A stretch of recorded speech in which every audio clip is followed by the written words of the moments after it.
by its unique culture. The majority of people here live a subsistence lifestyle in villages scattered across the mountainous landscape.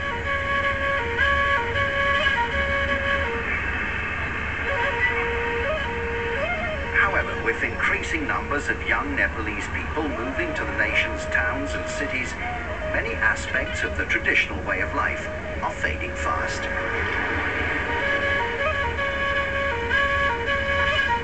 Yet, there is a traditional sport which is helping to preserve Nepal's cultural heritage.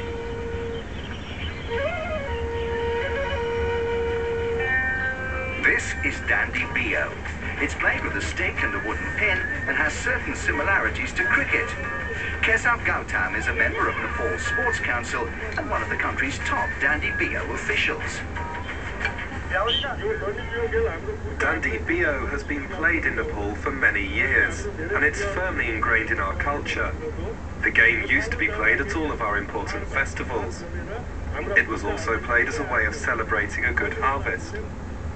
Obviously, things in Nepal are slightly different today, but it's important that this traditional Nepalese game lives on. In Nepal, Dandi Beyo remains very much a rural game, and you'll often see people playing it on an unused football or cricket pitch. The sport is played by two teams of 7. One team fields, while the other tries to score as many points as possible.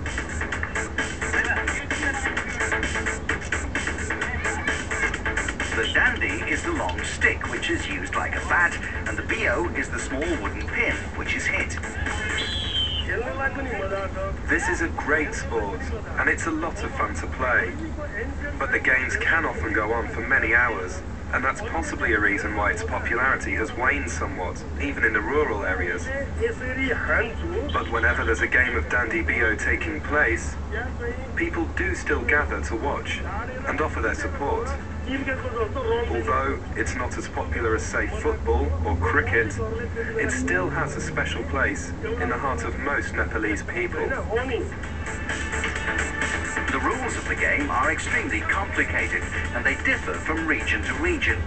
Yet, wherever you play, the basic aim is to hit or flick the beyo as far as possible, without being caught or run out. The number of points you score depends firstly on how many times you manage to hit the beyo in the air, and secondly, on how far you hit it. There are two teams and we go head to head trying to score the most points.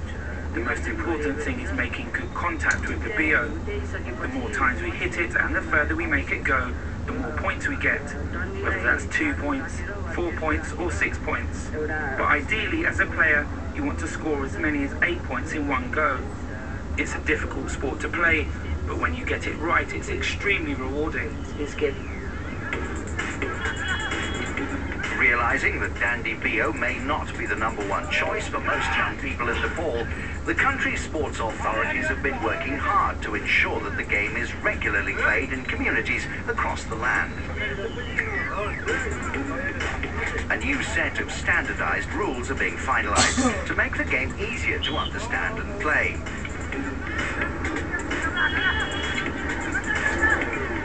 One of the biggest innovations is making each innings last a maximum of 20 minutes.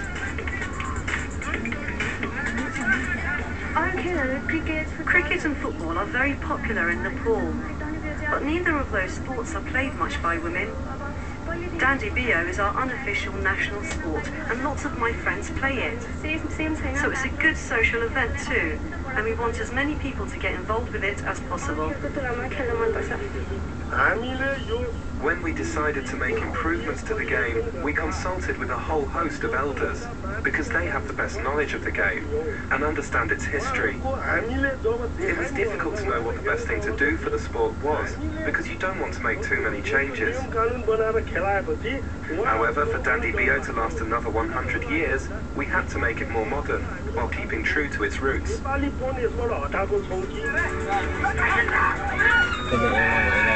Although Dandi Beyo is uniquely Nepalese, similar games are played throughout India, Pakistan and Bangladesh.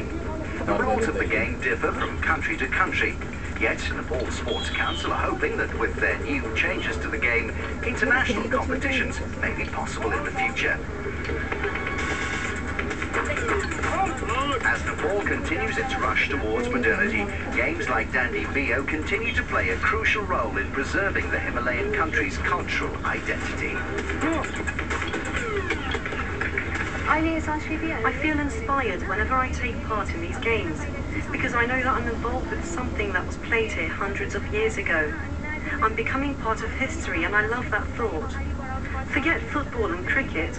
I think that when the younger generation plays Dandi Beyo, they're showing a huge amount of respect for our forefathers and our culture.